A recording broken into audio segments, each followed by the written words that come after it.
నేను కోరుతున్నాను. మిత్రులారా, ప్రశ్నించే గొంతు అవసరమే. మనం ప్రశ్నించాలి. ప్రశ్నించే తత్వం మన డిఎన్ఏలో ఉంది. మన తెలంగాణలో తిరుగుబాటు, త్యాగము, తెగింపు అనేది అది మన డిఎన్ఏలోనే ఉంటుంది. ప్రశ్నించాలి, కానీ పరిష్కారం చూపేటువంటి గుణం కూడా ఉండాలి. ఇదే వరంగల్లో నిరుద్యోగ సమస్య ఉన్నప్పుడు దేశవ్యాప్తంగా ఉంది. ఓన్లీ వరంగల్లో తెలంగాణగా దేశవ్యాప్తంగా నిరుద్యోగ సమస్య ఉంది. నా వంతుగా నేను సిడిసి గ్రౌండ్స్లో మెగా జాబ్ మేళా నిర్వహించి మా మిత్రులు ఉన్నటువంటి ఆ కంపెనీలన్నీ ఇక్కడ పిలిపించి 692 మందికి ఒకటే రోజు జాబ్ ఆఫర్ లెటర్ ఇప్పించాను నేను, ఒకటే రోజు. అదే కాదు, నిరుద్యోగ యువత ఈరోజు కోచింగ్ సెంటర్లలో ఫీజులు కట్టలేక ఇబ్బంది పడుతున్నారు కాబట్టి వాళ్లకు అండగా నిలవాలనేటువంటి ఉద్దేశంతో ఆన్లైన్ లెక్చర్స్తో కూడుకున్నటువంటి ఒక యాప్ను రూపొందిస్తే అది నిరుద్యోగులకు ఇస్తే ఈరోజు వరంగల్లో ఉన్నటువంటి వేలాది మంది విద్యార్థులు, నిరుద్యోగ యువత ఆ యాప్ను వాడుతూ ఉన్నారు. అదే కాదు, వరంగల్లో వరదలు వచ్చినప్పుడు చూసింది మీరు. వరంగల్లో వరదలు వస్తే ఆ రోజు నయీంనగర్ మోరీ దగ్గర గోదావరి కంటే ఉధృతంగా ప్రవహిస్తున్నటువంటి ఆ మోరీని, ఆ వరద ప్రవాహాన్ని మేము అర్ధరాత్రి తాడు వేసుకొని దాటి అక్కడ నయీంనగర్ దగ్గర ఉన్నటువంటి వందలాది హాస్టల్స్కు, వేలాది మంది విద్యార్థులకు, గర్ల్స్ అండ్ బాయ్స్కి మేము ఆహారం, నీళ్లు కూడా అందించినటువంటి విషయాన్ని ఈ సందర్భంగా గుర్తు చేస్తున్నాను. అదే కాదు, కోవిడ్ సందర్భంగా మా ఇంట్లో మా చిన్న బాబు ఉన్నాడు కాబట్టి 52 రోజుల పాటు నేను ఇంటికి పోకుండా రెడ్ జోన్లలో తిరుగుతూ ప్రజలకు సేవ చేశాను.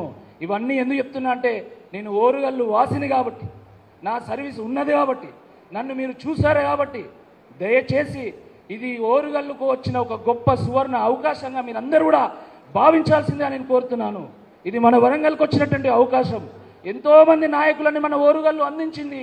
ఇప్పుడు మళ్ళీ ఒక యువకుడిగా నాకు ఒక అవకాశం వచ్చింది కాబట్టి ఇది మనందరి అవకాశంగా, ఇది ఓరుగల్లుకు వచ్చినటువంటి అవకాశంగా మీరందరూ కూడా దయచేసి ఆ కోణంలో చూసి ఏకపక్షంగా 27వ తారీఖు రోజు గులాబీ జెండాకే ఓటు వేయాలి అని చెప్పి ఈ సందర్భంగా మీ అందరికీ కూడా నేను విజ్ఞప్తి చేస్తున్నా.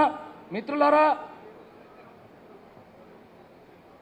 మొన్న ఒక ఆయన లేచి నన్ను అడిగాడు, ఎమ్మెల్సీగా పోటీ చేస్తున్నావు కదా, నువ్వేమిస్తావని. నేను వారికి ఒక్కటే చెప్పిన, నా జీవితమే వరంగల్కు అంకితం చేశా.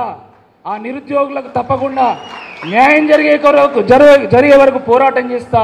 అదే కాదు, రేపు మీరందరూ ఆశీర్వదించి నన్ను మండలికి పంపిస్తే నేను ₹1 కూడా జీతం తీసుకోకుండా మొత్తం గౌరవ వేతనాన్ని, అలవెన్స్లు అన్నీ కలిపి మొత్తం నిరుద్యోగ విద్యార్థి సంక్షేమ నిధికి చేర్చి అక్కడ పేద నిరుద్యోగ యువతకు, విద్యార్థులకు ఎవరైతే లైబ్రరీలో చదువుకుంటూ కనీసం పుస్తకాలు, గైడ్లు కూడా కొనుక్కోలేనటువంటి పరిస్థితుల్లో ఉన్నారో వారందరి కోసం ఆ డబ్బును ఖర్చు పెడతా.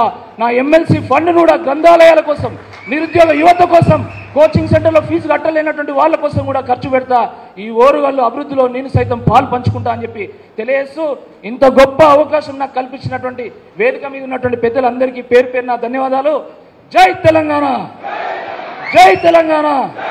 కేటీఆర్ గారి నాయకత్వం. బ్యాలెట్ పేపర్లో 3వ సంఖ్యలో నా పేరుంటుంది, ఏనుగుల రాకేష్ రెడ్డి అని. దాని పక్కన 1 అనేటువంటి సంఖ్య వేసి మీ మద్దతును తెలపాల్సిందిగా కోరుతూ జై తెలంగాణ. థ్యాంక్ యూ భయ్యా.